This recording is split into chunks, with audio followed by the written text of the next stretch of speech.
Olá, começa agora mais um Viver Ciência. Aqui nós mostramos o universo das pesquisas científicas desenvolvidas por pesquisadores da Universidade Federal de Goiás. Um ditado popular diz que o cachorro é o melhor amigo do homem. Talvez por isso ele seja uma espécie de animal de estimação a mais popular do mundo. Mas ter um amigo desses em casa requer cuidados. Como qualquer animal, eles padecem de doenças e precisam de cuidados especiais. Pesquisadores da UFG desenvolveram um estudo sobre diagnósticos da insuficiência renal crônica em cães. Para falar sobre este assunto, eu converso com a doutoranda Saura Nayane de Souza, que defendeu a dissertação em seu mestrado, e com a professora Maria Clorinda Soares Fioravante, coordenadora da pesquisa e professora também da Faculdade de Veterinária da UFG. Professora, seja bem-vinda. Obrigada, é um prazer estar aqui. Você também seja bem-vinda. Obrigado por ter aceitado o nosso convite, tá? Aplicação dos exames complementares no diagnóstico da insuficiência renal crônica em cães. Vamos saber agora mais detalhes sobre esta pesquisa através da reportagem. Confira. Hoje, na medicina veterinária, bem como na medicina humana, as doenças renais são uma importante causa de mortalidade. E quando o diagnóstico é feito mais tardiamente, que é o que acontece na maioria dos casos na medicina veterinária, não é possível mais tratar. O que é feito é um prolongamento da vida do paciente. Então, o principal objetivo foi realmente validar essas técnicas da pesquisa numa rotina clínica com o objetivo de um diagnóstico precoce, em um momento que o animal pode ainda ser tratado e evitar, então, que o que era uma doença caminhe para uma insuficiência e para o óbito desse animal. As doenças renais afetam animais tanto quanto seres humanos. No caso dos bichos, existe uma barreira ainda maior. Eles não falam, logo não podem comunicar os sintomas ao médico. Por esse motivo, a pesquisa motiva tanto a prevenção e o tratamento nos cães. Infelizmente, na maioria das vezes, quando a gente faz o diagnóstico da doença renal, ela já está no que a gente considera estágio 3, que é uma doença moderada, passando para 4, que é grave. Dos 29 pacientes que participaram do projeto, infelizmente, o óbito da maioria deles acontece em um período máximo de 3 a 4 meses, porque o diagnóstico é feito muito tardiamente. Então, desses animais, nós temos hoje, ainda acompanhando, 4 pacientes somente, que estão vivos. Todos os demais, a partir do momento que a pesquisa se encerrou, em um espaço entre 3 a 6 meses, eles foram a óbito. Na escola de veterinária, os animais receberam todo o apoio laboratorial durante a pesquisa. A coleta e a análise de material sanguíneo e urinário determinam o grau em que está a doença e o que ainda pode ser feito pelo paciente. O tratamento de um cão inclui uma rotina completa. Além de auxílio veterinário, os procedimentos em casa ajudam na prevenção de doenças. Um dos fatores mais importantes é a dieta.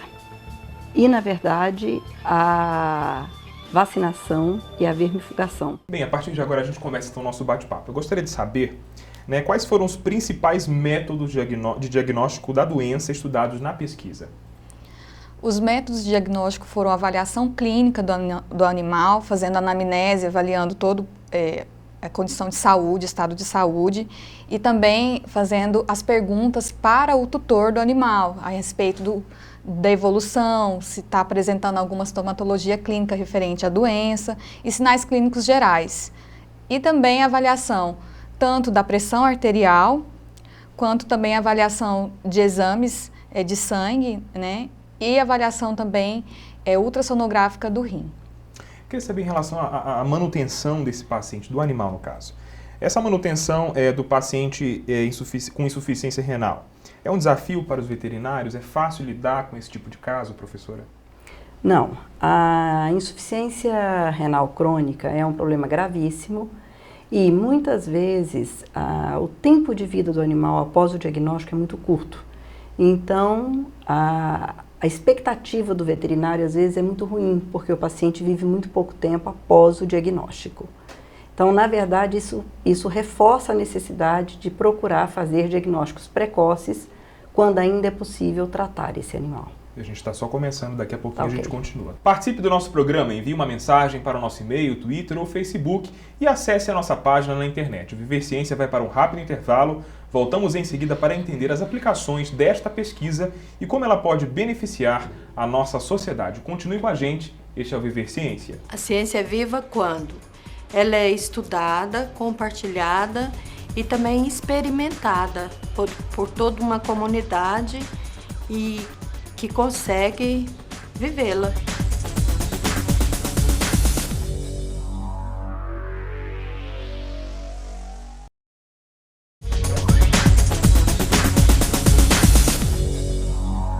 O Viver Ciência está de volta com a presença da mestre em Ciência Animal, Saura Nayane de Souza, e a doutora em Clínica Veterinária, professora Maria Clorinda Soares Fioravante. Estamos falando sobre um estudo da UFG que identifica as diferentes técnicas de diagnóstico da avaliação da função e da integridade renal dos cães. Vamos falar agora como essa doença pode afetar os cães. Mais um trecho da nossa reportagem. A gente pode dividir essas doenças de acordo com a idade do animal. Então, quando o animal é filhote, as principais doenças que a gente atende seriam as viroses, por exemplo, a sinomose ou a parvovirose. E se tratando já de animais já com uma idade mais avançada, que a gente denomina como geriátricos, a gente pode trabalhar com algumas doenças assim de disfunção de alguns sistemas, os mais comuns, cardíaco, renal e hepático. Em ambos os casos, é importante estar atenta aos hábitos alimentares. A falta de apetite é sempre um sinal de alerta. É interessante que o proprietário traga o animal pelo menos uma vez por ano a uma clínica veterinária para que seja feito esses exames, né? Seriam coletados material, né, sangue e urina para se fazer essa prevenção. No caso de filhotes, a partir do momento que ele para de comer, porque o filhote ele é muito feliz, então a partir do momento que o animalzinho, você chega em casa e o animal não abana o rabo para você, tem alguma coisa errada, então você já desconfia que tem algum problema acontecendo, porque o filhote ele é feliz por natureza, independente também, o adulto também ele é feliz por natureza, o cão, o gato adulto, ele sempre te recebe muito bem. A partir do momento que ele não te recebe bem, é que tem alguma coisa errada. As recomendações são as mesmas que aprendemos com a pesquisa. O diagnóstico antecipado pode garantir o sucesso de qualquer tratamento. Determinadas raças, elas já têm predisposição. Então, por exemplo, a raça Poodle, a raça Dálmata, ele já tem predisposições genéticas a ter esses problemas renais. Então, os proprietários que possuem essas raças já têm que ter isso em mente, né? Que o animal ele pode vir futuramente a ter esse problema renal. E então, fazendo ali um EAS, né, um exame de urina e função renal, que seria a ureia, creatinina, já previne bastante. É uma alimentação adequada também, né? Não dá aquela alimentação mais do tipo grosseira. Então, assim, sempre balancear a quantidade de alimento com os cuidados sanitários. A gente vai continuar então o nosso bate-papo a respeito deste assunto. Saura, existem vários níveis e tipos de insuficiência renal crônica, né? Se sim, elas precisam ser tratados, os casos, de forma diferente também. Explica pra gente como é que funciona essa diferenciação de cada quadro. Bom, a doença renal crônica, ela evolui para a insuficiência renal crônica, né? Então, a Associação Internacional de Estudo nessa área de renal, eles classificaram a doença renal crônica em 4 estágios. O primeiro e o segundo estágio, a doença ela está, na maioria das vezes, ela está assintomática. Então, os animais eles ainda não apresentam os principais sinais clínicos, né? E o estágio mais avançados, que é o estágio 3 e o 4, os animais eles já têm alterações, azotemia, uremia e os outros sinais, como emagrecimento progressivo, vômito, diarreia. Além da elevação dos níveis séricos de ureia, creatinina, colesterol, fósforo, também há alteração na bioquímica urinária e no exame de urina, como diminuição da capacidade de concentração urinária. E também esses animais eles já estão, na maioria das vezes, os proprietários eles já levam ao veterinário quando eles estão no estágio avançado da doença. Então, os estágios iniciais, a doença ela tem uma característica de sinais inespecíficos, né? Então, os primeiros sinais são emagrecimento progressivo e depois pode evoluir para vômito e diarreia. Pois é, então já que não é tão simples assim identificar para um leigo, por exemplo, né, esses sintomas, esses sinais, de que maneira os tutores podem auxiliar ou perceber alguma coisa ou prevenir? Como é que pode ser feita a prevenção disso? Bom, é muito difícil para o proprietário, ele sozinho, fazer a prevenção, exatamente como a Saura disse, porque o paciente não tem nenhum sinal clínico perceptível pelo tutor. Então, o recomendado é que, pelo menos uma vez por ano, esse animal seja levado a um veterinário e sejam realizados um mínimo de exames que permitam a verificação dessa alteração ainda na fase 1 e 2, antes que ele entre na fase 3 e 4, que é a mais grave. Então não há um sintoma aparente, tem que haver prevenção. Tem que haver prevenção e, obrigatoriamente, acompanhamento laboratorial para a percepção das alterações que compõem o diagnóstico precoce. Agora, se tratando de animal, né, a gente tem que ter, o tutor precisa de uma certa sensibilidade para perceber determinadas coisas. Esses sintomas, eles podem se confundir com sintomas de outras doenças que não sejam, então, o caso da insuficiência renal crônica? Sim, a doença renal crônica, antes dela ser instalada, ela tem outras causas de base, outras doenças que podem, no caso, gerar a doença renal e a insuficiência renal crônica, né? Então, o que o tutor ele tem que notar é sempre a alimentação do animal, é sempre o estado corporal, se ele é um animal magro, se ele está emagrecendo ou não. É muito importante o tutor ele ver se o animal está urinando e o quanto ele está urinando, que cor que tem essa urina, porque o doente renal e insuficiente renal crônico, a urina dele tem, como ele diminui a concentração de produção de urina, a urina, a concentração urinária, a urina ela é bastante clara, ela é quase incolor. Né? Então, assim, esses são os principais pontos-chave que o tutor ele tem que notar no seu animal. Bem, eu queria saber qual foi ou qual está sendo o maior desafio desta pesquisa, professora? Bom, o maior desafio é exatamente, primeiro, a gente conseguiu um número suficiente de tutores, de proprietários dispostos a participar dessa pesquisa. Como funcionou, então? Eu queria que a senhora aproveitasse agora para falar como funcionou, então, essa formação desse grupo de tutores, de pessoas que voluntariamente submeteram seus cães a esse estudo. Esses animais eles foram levados à rotina do hospital veterinário e de mais 2 ou 3 clínicas veterinárias da região de Goiânia. E nós informamos a essas clínicas e dentro do hospital que a Saura tinha o interesse, que seria a dissertação de mestrado. Então, a partir do momento dessa primeira busca por atendimento, por esse tutor, por esse proprietário, aí sim nós os contactamos e os convencemos, né, explicando o que era pesquisa, a que eles participassem e nos deixassem, então, acompanhar os seus animais. E o que foi mais difícil, o que tem sido mais difícil nesse processo? Com certeza o que foi mais difícil foi manter esse animal, porque geralmente a maioria dos animais, eles estavam nos estágios avançados da doença. Então, a gente, às vezes, não conseguiu nem terminar de fazer a avaliação total, né, avaliação clínica, laboratorial, ultrassonográfica, desse paciente, porque ele morria, ele vinha a óbito antes da gente conseguir terminar todas as avaliações que fizemos. Existe um número para a gente identificar se sobreviveu alguma espécie ou um cão? Como é que funciona? Como foi esses números que vocês trabalharam? De quantos cães participaram? Foram, dos insuficientes renais crônicos, foram 29 cães que foram detectados com a doença, né? Mas nós avaliamos mais do que 29 para conseguir chegar a esse número, né? E dos 29 cães, mais de 70% veio a óbito, né? Em um espaço máximo de 3 meses. Em um espaço máximo de 3 meses. A partir do momento da primeira consulta.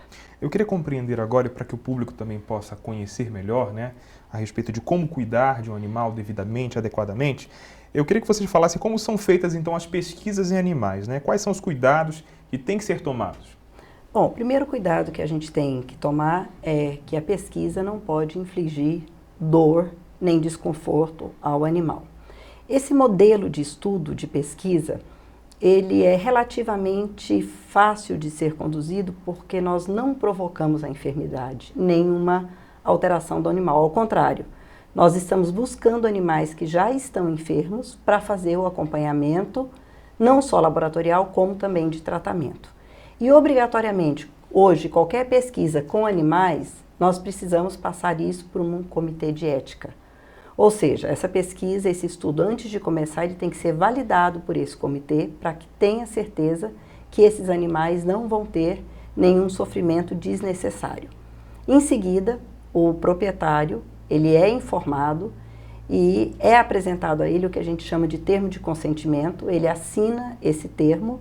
A partir desse momento, aquele paciente pode, então, ingressar à pesquisa. Então, o principal cuidado é realmente não promover sofrimento aos animais. E também o dono tem que estar consciente de todo o processo que o animal vai passar também. Com certeza, mas nesse caso específico, mesmo que não fosse uma pesquisa, obrigatoriamente esses pacientes precisam ser acompanhados e realizarem exames, pelo menos a cada 1 mês ou 2 meses, dependendo da gravidade. Então, dessa maneira, a nossa situação nesse caso específico foi mais tranquila, porque aquele animal obrigatoriamente teria que ser acompanhado laboratorialmente. Ok, daqui a pouco no Viver Ciência, nossas entrevistadas vão responder mais perguntas, desta vez com a participação de uma especialista. Continue com a gente aqui no Viver Ciência. A pesquisa acadêmica é um exercício de busca de um determinado conhecimento feito com o rigor da ciência. A academia se caracteriza por ser o local privilegiado onde se produz conhecimento científico. Não quer dizer que a gente não produza outros tipos de conhecimento na academia, mas a academia, ela se caracteriza pelo local adequado à produção do conhecimento científico. Uma pesquisa científica é uma busca ordenada, planejada, pré-fixado as etapas, os registros todos, para que um determinado conhecimento se produza e qualquer outra pessoa possa repetir essa mesma sequência de fatos e chegar às mesmas conclusões.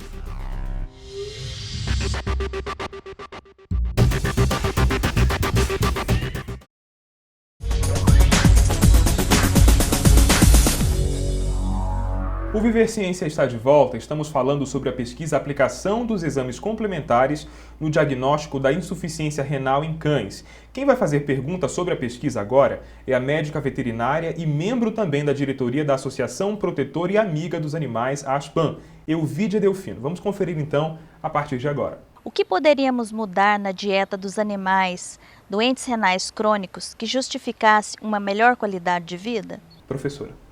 Bom, a mudança da dieta é fundamental e é, sem dúvida, o principal ponto no tratamento do doente renal crônico.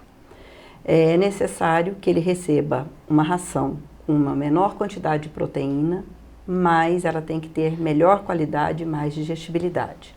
Outro ponto fundamental é a restrição do fósforo, que é, sem dúvida, hoje, o principal responsável pela progressão da doença renal crônica. Além disso, a dieta precisa conter carboidratos de fácil digestibilidade e ser suplementada principalmente com vitaminas hidrossolúveis. O ideal é que esse animal receba uma ração formulada especialmente para isso, para o doente renal. Na impossibilidade do proprietário adquirir essas rações que têm um custo relativamente alto para os cães de grande porte, ele pode tentar adaptar uma comida caseira com características parecidas com essas que eu descrevi. Mas com acompanhamento, é lógico, né? Sempre, sempre, sempre com acompanhamento veterinário. Ok, vamos então a mais uma pergunta. O que fazer para orientar o proprietário do animal com doença renal crônica, idoso, sedentário e temperamental? Por favor, professora. Bom, aí nós temos um agrupamento de situações. Então vamos por partes. O animal idoso. Para o animal, a idade, né, do cão, ela vai depender um pouco do porte. Quanto maior o animal, mais cedo ele fica idoso. Então nós recomendamos, se é um cão de grande porte, um cão que pese mais de 30 quilos, que a partir dos 6 anos ele já comece a ser avaliado pelo menos uma vez por ano. E para os cães de pequeno porte, pelo menos a partir aí também dos 8 anos. E depois de 10, 12 anos, pelo menos 2 vezes por ano. Então, em relação ao idoso, seria isso. O idoso que não é doente renal, ele pode e deve receber a ração para o geriatra, que é também uma maneira de evitar a sobrecarga renal e uma possível doença renal nessa fase, né, nessa última etapa da vida dele. O sedentário. O problema do sedentário é a obesidade. E a obesidade, ela é um fator complicador não só para a doença renal, mas também para outras doenças, como doenças osteoarticulares e também a própria questão das neoplasias, do câncer. Então, a recomendação que a gente faz é que, dentro do possível, que para esses animais obesos, que a gente pense em um tratamento alimentar para que reduza o peso, para que ele possa ter uma expectativa maior de vida. Se essa redução de peso não acontecer e ele se transformar em um doente renal, provavelmente o prognóstico é mais desfavorável. Quanto aos animais irracíveis, de gênio difícil, o cuidado específico também vale para todos. Primeiro é a questão da água, que todo animal tem que receber água sempre, de boa qualidade à vontade. Às vezes o animal é muito bravo, pode dificultar o acesso ao canil. Então essa é uma preocupação. E aí, infelizmente, caso esse animal seja muito irracível, ele também vai precisar fazer os exames. E aí o que a gente recomenda é uma sedação. Que se o proprietário tem uma dificuldade, ele pode procurar antes o profissional. Existem medicamentos que são gotinhas, que são comprimidos, que ele já pode tranquilizar o animal em casa e levá-lo ao consultório já com uma pré-tranquilização. E assim que chega, a gente vai ter que completar essa sedação para colher todos os elementos, sangue e urina para fazer os exames. Ok, eu quero agradecer a participação da especialista que colaborou então com o programa, né? Como é possível fazer esse tipo de pesquisa a partir da graduação durante o curso de veterinária? É o que vamos saber agora no quadro Caminhos da Ciência. Nós temos cursos estrito sensu, com programa de pós-graduação em ciência animal, programa de pós-graduação em zootecnia, e nós temos programas lato sensu, vinculados à especialização em tecnologia, inspeção e higiene de produtos de origem animal, o curso de zootecnia e também a residência em medicina veterinária. Especificamente, o aluno pode ingressar no mestrado desde que tenha formação em medicina veterinária ou área afim, e no doutorado, desde que ele tenha o título de mestre em ciência animal, medicina veterinária ou áreas afins também. Especificamente no curso de doutorado, o aluno tem a necessidade de apresentar ao programa um projeto de pesquisa a ser desenvolvido. As principais linhas de pesquisa do nosso programa estão relacionadas a duas áreas de concentração. Inicialmente, patologia clínica e cirurgia animal, com 3 linhas de pesquisa, que envolvem a patobiologia animal, experimental e comparada, as técnicas cirúrgicas e anestésicas e patologia clínica e cirurgia animal, e alterações toxêmicas dos animais e métodos auxiliares de diagnóstico. A outra área de concentração do nosso programa relaciona-se à sanidade animal, higiene, ciência e tecnologia de alimentos. Nela, nós temos 5 linhas de pesquisa: etiopatogenia, epidemiologia e doenças infecciosas dos animais. A outra linha de pesquisa relaciona-se a parasitos e a doenças parasitárias dos animais. Uma terceira linha de pesquisa que relaciona-se à importância de doenças vinculadas à saúde pública, controle de qualidade de alimentos e higiene, inspeção e tecnologia de alimentos de origem animal. O tema de pesquisa insuficiência renal em cães, ela está vinculada à área de concentração patologia clínica e cirurgia animal e especificamente à linha de pesquisa técnicas cirúrgicas e anestésicas e patologia clínica e cirurgia animal. O aluno pode vir à secretaria do nosso programa de pós-graduação em ciência animal ou se direcionar à página, o sítio eletrônico da Escola de Veterinária e Zootecnia, www.vet.ufg.br, acessando os programas de pós-graduação ou especificamente para o nosso programa de pós-graduação em ciência animal, acessar www.ppgca.vet.ufg.br. Bem, agora eu quero abrir um espaço para que vocês possam fazer então complementações, considerações finais. Por favor, fique à vontade. Em relação ao diagnóstico da doença, então, gostaria de frisar, sempre que for levar o animal ao médico veterinário, o médico veterinário ele tem que solicitar os principais exames, como exame de sangue, avaliação de hemograma e bioquímica, sérica, e também a avaliação do exame de urinálise, que é o exame de urina, e avaliação também da concentração da proteína na urina, que é um dos exames mais importantes em relação ao diagnóstico do doente renal crônico e que na maioria das vezes os veterinários eles esquecem de pedir esse exame. Além também de avaliação da bioquímica, também na urina da gama-glutamiltransferase, além de sempre lembrar de mensurar a pressão arterial desse paciente. Professora Clorinda, fique à vontade. Bom, esse estudo, ele envolveu 4 alunos da graduação que acompanharam todo o tempo. A própria Saura foi aluna de iniciação científica durante 4 anos, que estava na graduação, entrou no mestrado, hoje está no doutorado, mostrando a importância de que a gente possa desenvolver esse interesse pela pesquisa desde a graduação. E esse assunto nos motivou principalmente sabendo que é uma pesquisa de aplicação imediata e prática. E o foco foi realmente os médicos veterinários, ou seja, um alerta sobre a necessidade de valorizar mais os exames preventivos do que propriamente esperar a doença se estabelecer para que depois a gente pense em tratar os pacientes. Bem, nós queremos agradecer imensamente, mais uma vez, vocês terem aceitado o nosso convite, terem colaborado para que a gente pudesse estar expondo, então, essa pesquisa maravilhosa para os nossos amigos de casa. Muito obrigado. Obrigada. Obrigada. Este foi o Viver Ciência, uma promoção da Pró-Reitoria de Pesquisa e Pós-Graduação da UFG e uma realização da Fundação RTVE. Aqui mostramos que o conhecimento científico está sim ao nosso alcance. Continue acompanhando a programação da TV UFG e até a próxima semana.